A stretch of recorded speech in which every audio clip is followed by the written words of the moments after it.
Euh, Maman DG Liliane, bonjour, bienvenue à Kinshasa. Merci, bonjour.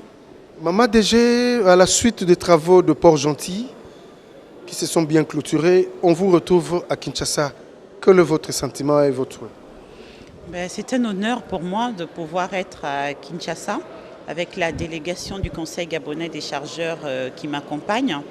Après la réunion de Port-Gentil en début octobre, nous avons arrêté une recommandation très forte avec mes pairs de l'Union des conseils des chargeurs africains et le président de l'Union des conseils, donc, qui est M. Anatole Kikwa, directeur général de l'OGFREM, ici à Kinshasa. Donc on avait prévu se retrouver pour pouvoir faire le point sur cette recommandation. Cette recommandation était donc la tenue de l'Assemblée générale au Ghana sur l'élection du nouveau président de l'Union des conseils des chargeurs qui doit se dérouler normalement en janvier. Donc il fallait qu'on se retrouve entre directeurs généraux pour essayer de préparer cet AG et de prendre une décision sur les dates et sur le comité d'organisation qui devra être mis en place.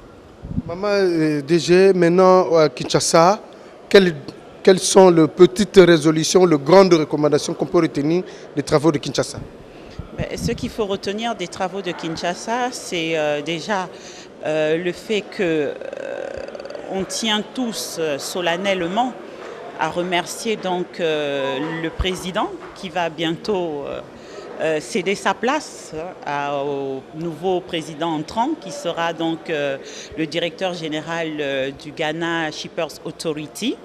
Et les 2 ans à la tête de la présidence du directeur général de l'OGFREM, on a senti vraiment une dynamique renouvelée, on a senti vraiment une solidarité partagée de tous les membres directeurs généraux des conseils des chargeurs. Et ici, c'est l'occasion vraiment de féliciter, de remercier M. Anatole Kikwa Mukambo vraiment pour la dynamique qu'il a su insuffler au sein de l'UCCA. Et comme recommandation très forte et résolution surtout, c'est de faire en sorte que cette dynamique initiée par l'OGFREM à Kinshasa ne se perde pas et que le nouveau président qui arrive puisse mettre encore en place toutes les stratégies pour que l'UCCA puisse demeurer et que nos conseils puissent encore être grands, que ça soit à l'international mais également dans nos pays respectifs. Maman Liliane, parmi les directeurs généraux qui composent l'UCCA, vous êtes peut-être la seule femme, si je ne me trompe. Vous dirigez un grand conseil, un grand pays, le Gabon. Comment se porte le conseil gabonais des chargeurs? Ou le conseil, comment on appelle ça? Conseil gabonais des chargeurs.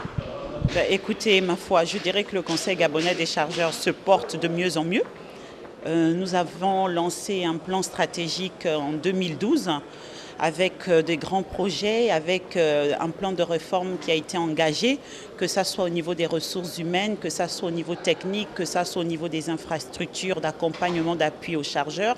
Aujourd'hui, nous sommes en 2015, le bilan est positif, le bilan est satisfaisant puisque nous avons signé un contrat de performance avec l'État, contrat qui va être révisé, contrat qui va être revu.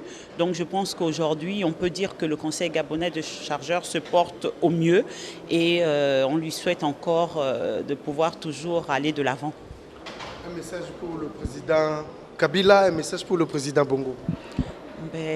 Que dire si ce n'est que toujours être fier de ce que représentent ces 2 chefs d'État qui ont la particularité d'être des chefs d'État jeunes et nous on se reconnaît en eux parce que nous sommes jeunes et puis on veut toujours les avoir en exemple et on est fiers de ce que le président, son Excellence, Monsieur le Président de la République, chef de l'État, Monsieur Joseph Kabila, fait ici à Kinshasa. On a pu observer la dimension des routes qui sont assez impressionnantes. On a l'impression d'être en Europe.